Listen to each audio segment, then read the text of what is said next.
이스라엘 백성들에게 있어서는 특별한 시대가 있었습니다.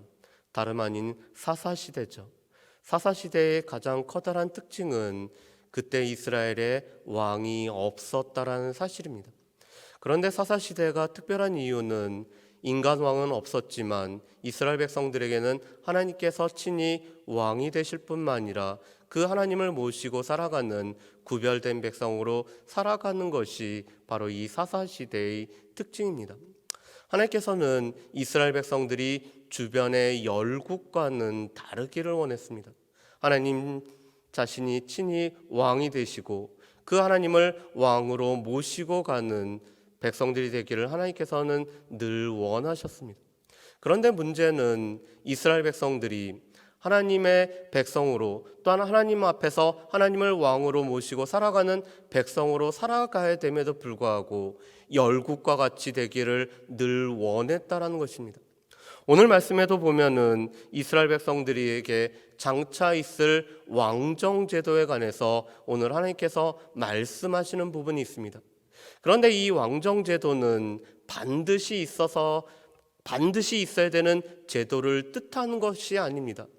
하나님께서 친히 왕이 되시기 때문에 하나님을 왕으로 모시고 살아가는 것이 마땅하지만 혹시 이스라엘 백성들 가운데서 왕을 필요로 할 때 어떻게 해야 되는지를 말씀해 주는 것이 오늘 신명기 17장 14절부터 20절까지의 말씀입니다.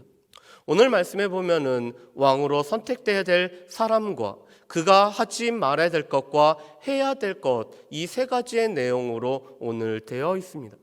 먼저 오늘 왕으로 세워질 사람은 하나님께서 택하신 백성일 뿐만 아니라 이스라엘 백성들 가운데서 오늘 세워져야 됨을 말씀을 하고 있습니다. 우리 14절과 15절 말씀을 한번 보실까요? 14절과 15절 말씀을 제가 읽어보겠습니다. 내가 내 하나님 여호와께서 내게 주시는 땅에 이르러 그 땅을 차지하고 거주할 때 만일 우리도 우리 주위의 모든 민족들 같이 우리 위에 왕을 세워야겠다는 생각이 나거든 반드시 내 하나님 여호와께서 택하신 자를 내 위에 왕으로 세울 것이며 내 위에 왕을 세우려면 내 형제 중에서 한 사람을 할 것이요 내 형제 아닌 타국인을 내 위에 세우지 말 것이며 아멘. 오늘 14절에 이렇게 말씀하시죠. 우리도 우리 주위의 모든 민족들 같이 우리의 왕을 세워야겠다는 생각이 나거든. 이것은 반드시가 아니었습니다. 오늘 이스라엘 백성들은 이 열국과는 다른 사람으로 다른 백성으로 살아가야 됐습니다. 그런데 주변에는 이미 왕정 제도가 갖추어져 있었기 때문에 이스라엘 백성들 마음 가운데도 우리 가운데 왕이 세워져야겠다라는 생각이 들 수가 있음을 말씀하고 계십니다.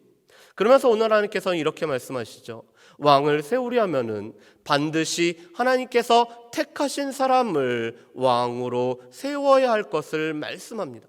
오늘 이스라엘의 왕은 오늘 이스라엘 백성들의 마음에 맞는 사람이 아니라 하나님께서 택하실 뿐만 아니라 하나님께서 보시는 그 중심에 의해서 세워지는 사람을 왕으로 세워야 됨을 말씀을 하고 있습니다.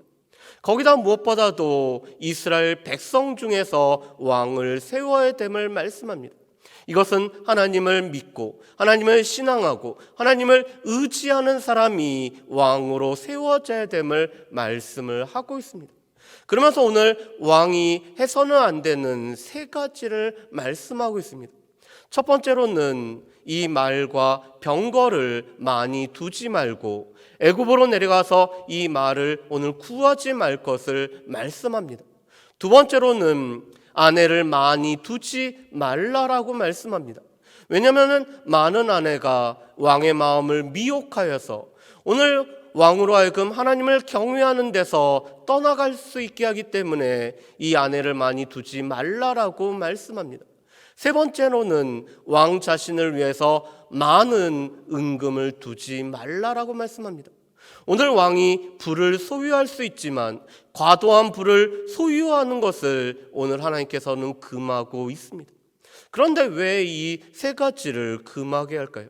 실은 이 세 가지는 왕의 또한 왕의 가문을 강하게 만드는 요소였습니다.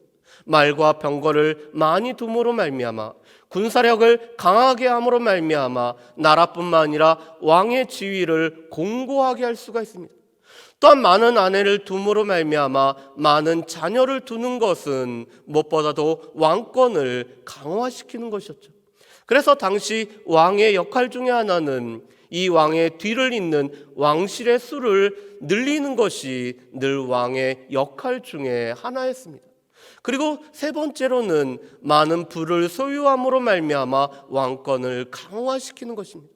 그런데 문제는 이 세 가지는 하나님을 의지하는 데에서 왕의 마음을 벗어나게 만드는 세 가지의 요소였습니다. 그래서 시편 20편 9절 말씀에 보면은 이렇게 말씀하죠. 사람들은 말을 의지하고 병거를 의지하지만 여호와의 기름을 부음 받은 자는 하나님을 의지한다라고 말씀을 합니다.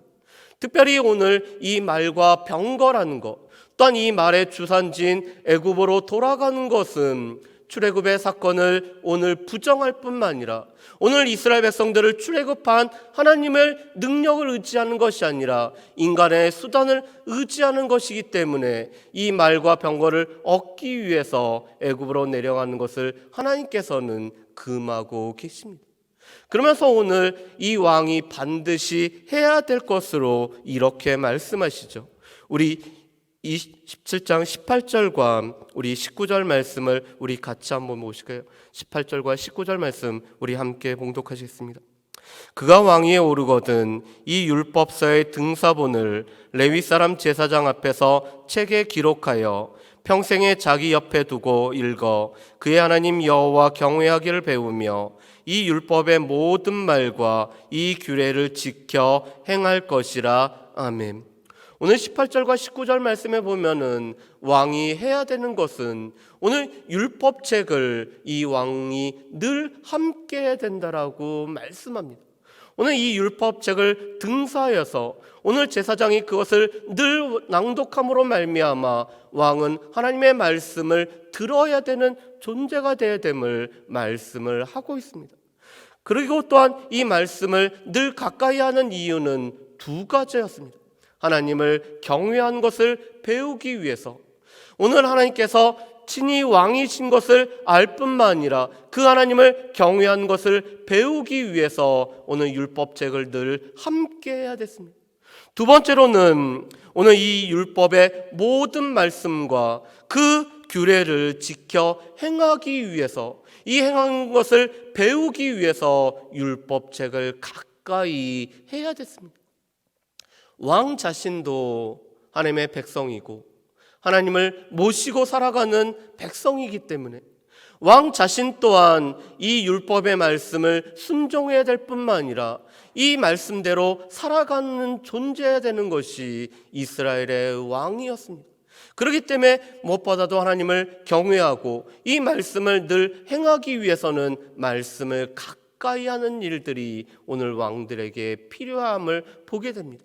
그뿐만 아니라 말씀을 가까이 할 때 그의 마음이 교만하지 않을 뿐만 아니라 백성들 위해 교만하게 되지 않기 때문에 말씀을 늘 가까이 하라고 하고 있습니다. 왜 그럴까요? 오늘 이스라엘 백성들의 왕은 세상의 왕과 다르기 때문에 그렇습니다. 세상의 왕은 군림하는 자로서 통치하는 자로서 무엇보다도 모든 백성들을 다스리는 자로서 백성들 위에 세워져 있는 것이 세상의 왕이었습니다. 그렇지만 이스라엘 백성들의 왕은 하나님을 대신하여서 오늘 하나님께서 이스라엘 백성들의 행하시는 것을 대리자로서 행하는 것이 이스라엘의 왕이었습니다. 그래서 하나님께서 이스라엘 백성들을 인도하시고 보호하시고 이끌어 가시는 것처럼 오늘 하나님을 대신해서 세워진 이 이스라엘의 왕은 하나님을 대신해서 이스라엘 백성들을 보호하고 이끌어갈 뿐만 아니라 섬기는 역할을 감당하는 것이 이스라엘의 왕이었습니다.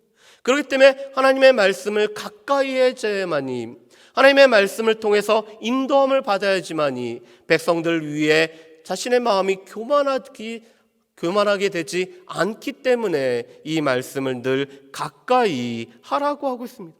또한 이 말씀을 듣고 행할 때 그의 위가, 그 왕위가 장구하게 될 것을 말씀을 하고 있습니다. 오늘 이스라엘의 왕위가 장구하게 되고 또 그 왕권이 견고하게 되는 것은 말과 병거를 많이 두고 아내를 많이 두고 또한 은금을 많이 둠으로 말미암아 세워지는 것이 아니라 하나님의 말씀을 가까이하여 하나님의 말씀을 인도함을 받을 때 그 왕권이 장구하게 될 것을 오늘 하나님께서는 약속을 해주고 계십니다. 그렇다면 이것은 우리의 삶에는 어떻게 적용이 될까요? 실은 이 말씀은 우리의 왕이 누구신지를 우리에게 생각나게 해주는 말씀입니다. 우리는 보통 우리의 삶은 우리의 것이고 우리의 삶은 우리가 다스려 나가고 우리의 삶은 왕의 주인은 우리 자신이라는 세상의 소리에 우리는 많이 노출되어서 살아가고 있습니다. 그렇지만 오늘 말씀 가운데 우리의 진정한 왕은 하나님이실 뿐만 아니라 우리는 우리의 삶을 경영함에 있어서 하나님께서 허락하신 그 권한을 우리가 사용하여서 대리로 살아가는 인생이 바로 우리의 삶임을 말씀하고 있습니다. 그렇기 때문에 우리의 삶에 친히 다스리시는 분은 우리 자신이 아니라, 그래서 우리 자신이 아닌 하나님이심을 우리는 늘 자기 부인하는 삶을 살아야 되는 것이 우리의 삶입니다.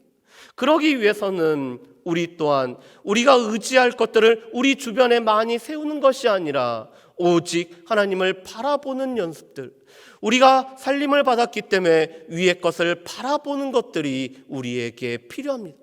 그러기 위해서는 하나님의 말씀이 우리의 삶에 늘 함께할 뿐만 아니라 이 말씀을 통해서 하나님 경외하는 것을 배워나가고 또한 이 말씀을 지켜 행하는 것들을 배워나갈 때 우리의 마음이 교만하지 아니하며 하나님의 인도하심과 또한 하나님을 의지하여 살아갈 때 우리의 삶이 장구해진다라는 약속을 해주고 계시는 말씀입니다.